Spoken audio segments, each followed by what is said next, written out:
Shalom Aleichem. Very sorry for the technical difficulties. We know that Rabbi Nachman teaches us that when there are manias, when there are barriers, when there are obstructions, it's only a sign of how precious what we're trying to do is. And I want to give a big thanks to Ez for inviting me and for creating this wonderful space to learn and connect to Rabbi Nachman's figure, is Tikkun HaKlali.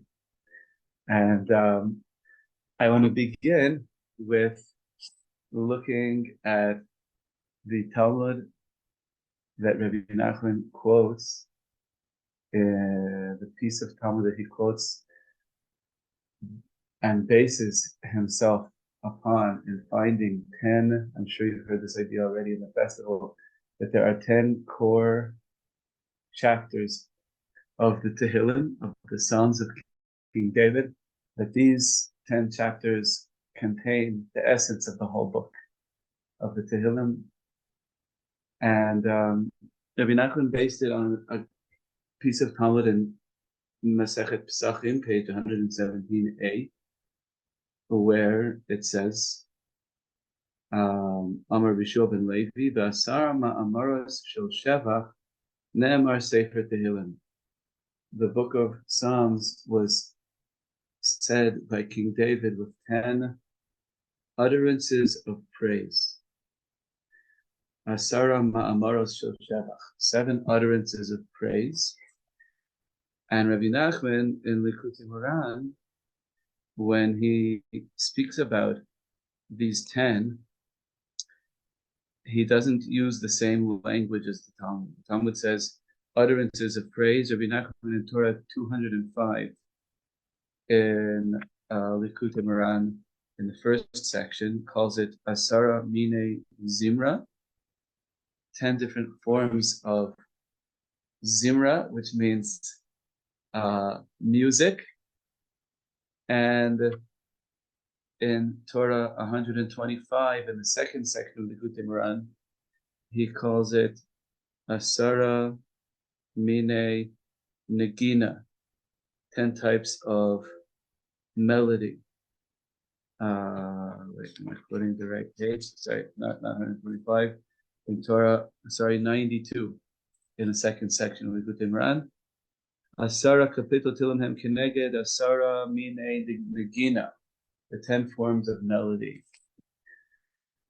What is Rabbi Nachman doing in renaming these 10, what the Talmud calls utterances of praise, ma'amaros shel shevach, and calling them 10 kinds, flavors, types of music, types of melody?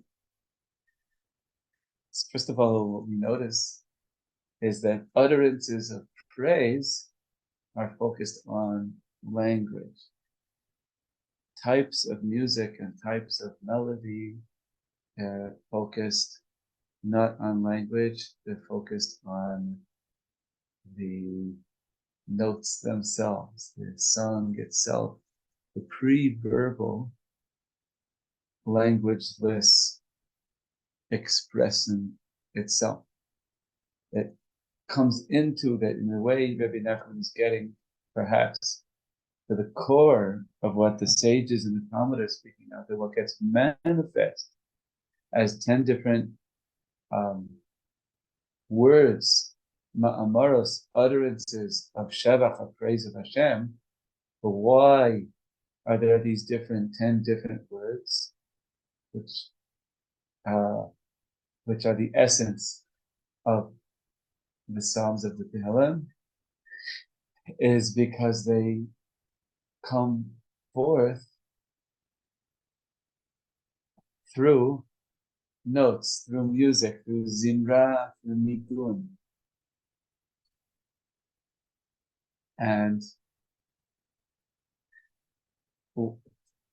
one way of understanding, we're going to speak about this more in a minute, but one way of understanding this idea of Tikkun HaKlali, of a general remedy, how is it that just saying some chapters of the Psalms of the is a general remedy, a healing, is, it seems to me that Rabbi Nachman is working with a paradigm that health is not just a question of things functioning and being not sick, right? Health is not just not being sick. Health is when every part of you is singing. When every part of you is singing, that's health. The healing that Tikkun HaKlali is about is not just also about fixing negativities. It's much more than that. It's Tikkun HaKlali.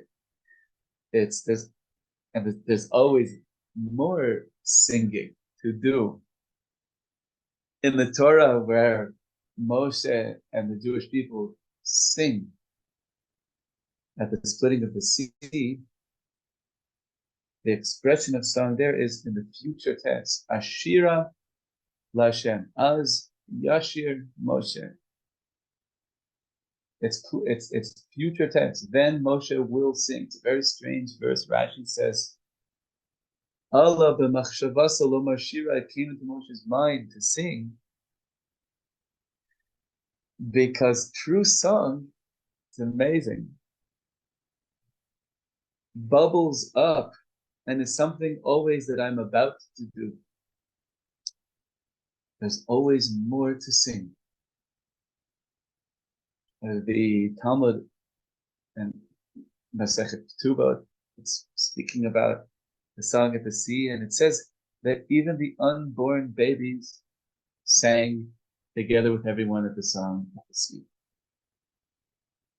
And it says that Rabbi Meir used to say that. There's something he used to say. Hi, Rabbi Meir, O Meir, he used to say that you should know the unborn babies, the fetuses, they were singing also. Why? Why is this something Rabbi Meir used to speak about? It seems to me because he wasn't just talking about, wow, look what a miracle the babies were singing. There was something profound that he was teaching us.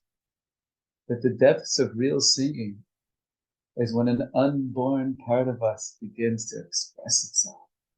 The unborn baby singing is because every time we sing, we're getting healthier. There's always more. It's klali. There's always more to sing. Even after Mashiach comes, there's going to be more to sing. B'sham nashir shir chadash yibane hamikdash. B'sham nashir shir chadash. There we will sing to you a new song. Singing doesn't stop. Health, if all it is to not be sick, so then there's an end. But if health means to grow infinitely, then there's always more to sing. It's just always more to sing. And so Rabbi Nachman chose his words carefully, not using the Talmud's words of expressions, language-based expressions of praise, which of course there are 10, and he then lists the exact same 10 words that the Talmud lists, which I'm sure you've heard, and I'll just say them again because they're so beautiful. Nitzuach, Nigun, Maskil, Mizmor, Shir, Ashrei, Tehila, Tefila, Hodah, Hallelujah. These beautiful 10 words, gorgeous. But he doesn't call them words in the Likutei Moharan. He calls them Mine Zimra, Mine Nagina. Forms of music. Forms or types of melody. And it's one that we're short on time, and I started late due to technical difficulties, and now there's just 5 minutes. I want to tell you something that Reb Nosson, the student of Rabbi Nachman, says about the whole book of Tehillim. He says, why is it called Tehillim? Which means praises. when the majority of Tehillim is actually cries and requests and the deepest, bakashot, the deepest asking of God. Most of the verses are about asking and crying out. And he says such an amazing answer that until we can find this ability to praise and sing and thank Hashem, even in the middle when things are hard, and Gewalt, are things ever hard right now? And Am Yisrael have always found that ability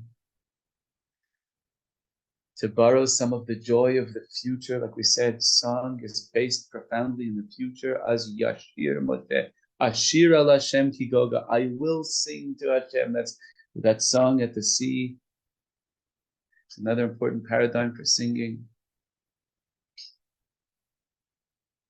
Is the future. That we can borrow a dance from the great capital D dance of the future. And it's called Sefer Tehillim because when we can sing and dance even now, that is what's going to allow us, that's going to give a mouth, it's going to give expression to the deepest cries that we need to have. And we see this in the Hallel that we're about to say 8 days in a row on Hanukkah. It begins with so much praise, but then there's the release of crying out, Ana Hashem, Hoshiana, please Hashem, save us now. Give us success. Hatzlichana. So even though the majority is actually the deepest cries and requests of God, but it's called praises because it's those praises that made the requests possible, that gave mouth to those requests, that allowed them to bubble up from the deepest part of ourselves. So when we can connect to health in its truest paradigm, in its infinite paradigm of infinite growth, that it's not just the negation of illness, that health means every part of me needs not to just be okay, it needs to be singing, and that singing, there's always more unborn degrees of awareness, of existence, of depths that needs to be sung. And there are 10 types of these. And when we can connect to them even now, in such difficult and dark times that we're in now, this can allow us, this can enable, give a mouth, give expression to the deepest cries that we need to cry out so badly. But we're all clamped up, because we need to sing a little bit first. We need a touch of heavenly health, of Mashiach kind of health. That's what's going to make possible our ability to truly cry out to Hashem. So this notion of the healing, the Tikkun HaKlali, the general remedy of Rabbi Nachman, is 10 Tehillim, is to look deeper than just 10 utterances of praise, as it's called by the Talmud, to get to the music of our soul. And our soul can find that music because our soul is already experiencing Mashiach, is connected to the future just as much as we're connected to the past. I'm just blessing all of us to bring that song into our lives, bring some holy health, and enable the cries that need to be cried out. Zet Hashem, to all become so much stronger, so much healthier. Thank you so much, Erez, for inviting me. Sorry it was cut so short. And Mamash Gedale.